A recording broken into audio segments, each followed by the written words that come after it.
ગુરુની પરંપરા જ અનોખી છે. ગુરુનું તો જેટલું આપણે બોલીએ એટલું ઓછું છે.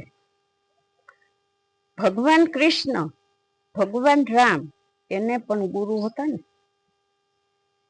ભગવાન હતા, બ્રહ્મ હતા, છતાં મનુષ્યના રૂપમાં આવ્યા તો એને પણ ગુરુ મળ્યા. રામ પણ એ પણ મનુષ્ય રૂપમાં આવ્યા, એને પણ ગુરુની પ્રાપ્તિ મેળવી, એને પણ ગુરુની શિક્ષા લીધી. તો પરબ્રહ્મ પરમાત્મા હતા, છતાંય જો એને ગુરુની પદવી જોતી હતી, તો આપણે તો તુચ્છ મનુષ્ય છીએ, તો આપણે ગુરુ કેમ નહીં? ગુરુ તો એવો હોવો જોઈએ. ગુરુ આપણે, તમે વાર્તા સાંભળી હોય, કથા સાંભળી હોય કે કોઈ સાહિત્ય સાંભળવું હોય તો તમને ખબર હશે કે સુરદાસ હતા એ અંધ હતા, એટલે જ એનું નામ સુરદાસ પાડ્યું. આ બંને આંખે અંધ હતા, છતાં ભગવાનના એ દર્શન કરતા.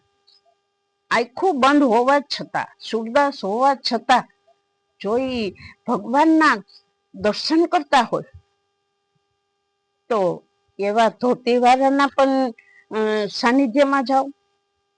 કારણ કે જ્યારે બાળપણમાં જ કનૈયો બાળ લીલા કરતો હતો ત્યારે સુરદાસ ભજન ગાવા ગયા હતા, અને ભજન ગાતા ગાતા સવારના 4 થયા, 4 વાગ્યા એટલે એ હાલતા થયા, અને કુવાને ને સુરદાસને 5 હાથનું અંતર હતું.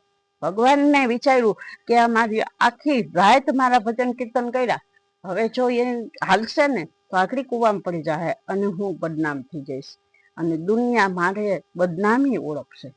એટલે સુરદાસનો હાથ પકડી લે, ભગવાનને દોડીને આવવું પડે. શું કારણથી? કે એના ગુણગાન ગાયા. સતી આખી અંધ હોવા છતાં ભગવાનના એટલા ગુણગાન ગાયા, એટલી ભક્તિ કરી, અને ભગવાનને આવવું પડે, ભગવાનને આવવું પડે. એવી રીતે આપણે ગુરુના સાનિધ્યમાં જઈ તો ગુરુ છે ને એ જ પરબ્રહ્મ પરમાત્મા પાસે પહોંચાડી શકે, બીજા કોઈની શક્તિ નથી. પરબ્રહ્મ પરમાત્માના જો સાનિધ્યમાં જવું હોય ને એના દર્શન કરવા હોય ને તો સત્સંગ કરજો. સત્સંગ કરશો, સંતનો સંગ થાય તો ગુરુનું માધ્યમે મળશે, અને ગુરુનું માધ્યમે મળશે તો તમે પરબ્રહ્મ પરમાત્મા પાસે પહોંચી જશો, અને તે પછી તમે ભગવાનના દર્શન કરશો. એટલા માટે તો હું તમને કહું કે ગુરુ એ જ આપણું ભવિષ્ય છે, ગુરુ એ જ આપણું જીવન છે, ગુરુ એ જ આપણી સંપત્તિ છે, અને ગુરુ એ જ આપણા ઘરની રોશની છે. એટલા માટે જ કહું છું કે ગુરુનું સાનિધ્ય મેળવજો. કાલે ગુરુ પૂર્ણિમા છે, અને ગુરુના જ્ઞાન, ગુરુના ગુણગાન, ગુરુનું સાનિધ્ય, ગુરુનું પૂજા, એ પૂજા પાઠ કરજો. ગુરુનો હંમેશને માટે આખો દિવસ એવો વિતાવજો જેથી કરીને ગુરુની કૃપા આપણી પાસે